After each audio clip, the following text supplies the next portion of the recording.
Today should have been one of my worst jumping days, but somehow it turned into the best session of my life. I really want to dunk a basketball, and I've been training for over a year now, but I'm really short, so even though I've added many inches to my vertical, I still haven't thrown down a dunk yet. Today, however, started off as nothing special.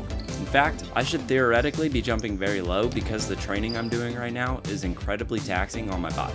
In the weight room, I'm doing 1 to 2 days a week of heavy eccentric lifting, which should be breaking down my body, making it impossible for me to jump high. But something crazy happened because I had some of the best jumps of my entire life. I started out with some slow walkthroughs to warm up. Recently, for my warm-ups, I've been just slowly increasing my intensity on each jump until I'm jumping at 100%. I was feeling alright, but I did not feel like I was about to have the best jump session of my entire life today. I brought my basketball with me to practice some lobs and do some drills for my dunking technique, which clearly needs a lot of work. I honestly think I can jump high enough to dunk, I just don't know what to do once I get up to the rim. Ideally, I would practice with a low rim, but unfortunately, I just don't have access to one, so all I can really do is work on the motion with no rim. My warm-up jumps were creeping closer to 100% effort, and I actually touched the net with my head here, which I did not expect at all. Also, I should mention, my only goal was to dunk a ping pong ball. That's how low my expectations were for today. I actually got it on the first try on a warm-up jump, but I knew I could do much better.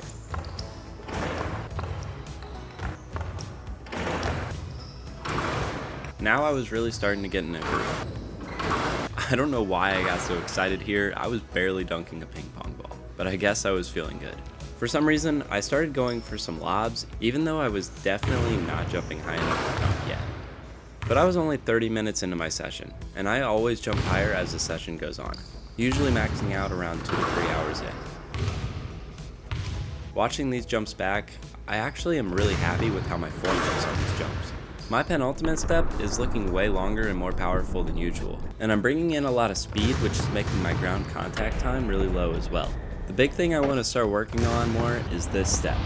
I'm placing my foot way too far in front of me, which is causing me to slow down severely. I need to plant that foot directly underneath me because it should be helping me gain even more speed, not slow me down. However, I'm still really happy with how this looks. It's not perfect and I'll always find something I need to improve, but I look a million times better than I did when I started out. This dunk attempt right here already looks super close, even though I still wasn't jumping very high.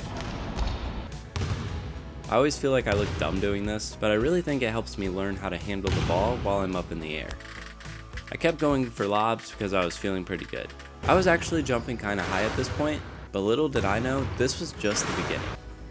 This is only about 45 minutes into my jump session, and I got a decent bit of my hand over the rim, even though I didn't even expect to touch the rim today.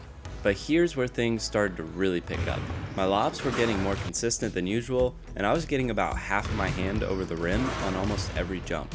I even had some dunk attempts that I really thought could have gone in. And even though these are some of my highest jumps already, I had a couple jumps near the end of the session that blew these out of the water. I think this dunk attempt here proves that my ball handling is starting to get better.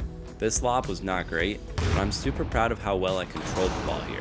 It didn't quite go in, but for how bad the lob was, it was really close. I kept getting pretty good results, almost getting the dunk multiple times.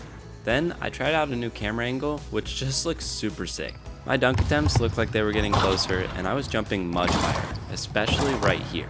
I didn't get a good lob at all, but this jump was by far the highest of the session so far, and maybe even my highest jump ever. I kept surprising myself with every jump. I was getting so close to dunking, even though my body was fried from my crazy lifting. This just makes me so excited for what I'm about to do once I get a deload weekend and start getting closer to my peaking. By the looks of today, I should be flying very soon. I wasn't planning to jump for longer than an hour today, but since I was jumping so high, I kept going. About 2 hours in, this is where I really started going crazy. My lob was really bad, but I undoubtedly had my highest jump ever right here. I almost had my wrist at the rim, which is still crazy to me. But little did I know, it was about to be topped again very soon. These dunk attempts were so close. If you know what I'm doing wrong, please let me know in the comments below, because it honestly feels like I should be getting some of these. Obviously, if I was jumping a few inches higher, I'd probably be able to do it with ease, so that's definitely my main priority. but I think there's something with my form that I could fix in order to get my first dunk even sooner. At this point, I was starting to really get tired and not jump as high. That was until this jump. Now this is officially the highest I've ever jumped. My wrist was actually touching the rim. If this was a good lob, I think I would have slammed it down, but of course, the one time I get a bad lob is my highest jump ever. I had a few more good jumps, but after 2.5 hours of non-stop jumping, I was completely fried. My jumps were starting to get lower, so I called it. But this was my best session I've ever had, and I can't wait to see how high I jump after a deload. If you want to see what kind of training I'm doing right now that's so brutal on my body, watch this video where I go over a week of my training. And subscribe to make sure you don't miss out on my first dunk, which should be very, very soon. Thank you so much for watching.